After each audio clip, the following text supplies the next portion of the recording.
opštini Hvikovo već je od 2000 migrantov, co skoro polovka tih, kotri prebuvaju u Srbiji i porušana inicijativa, že bi še toto číslo zmenšalo.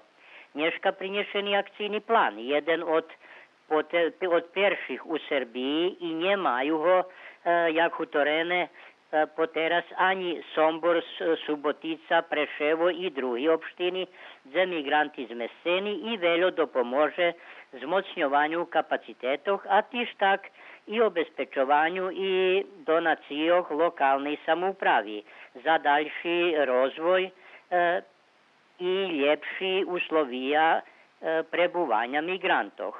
Odborniki Nješka prinjesli odluku o menovanju vece i školskih odboroh, a zato svoju soglasnost dal i naš nacionalni sovjet za školi u kotrih še fakultativno vyučuje i materinski ruski jazik.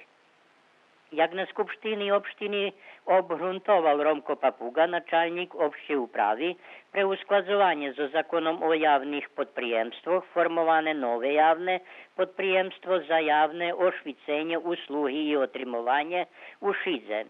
Vekšina zanjatih u poterašnjim javnim podprijemstve za budovateljnu žem, krem 2 osobi, predluži svoju robotu u lokalnej samoupravi, ta číslo zo 92 bude zvekšane na 101 osobu.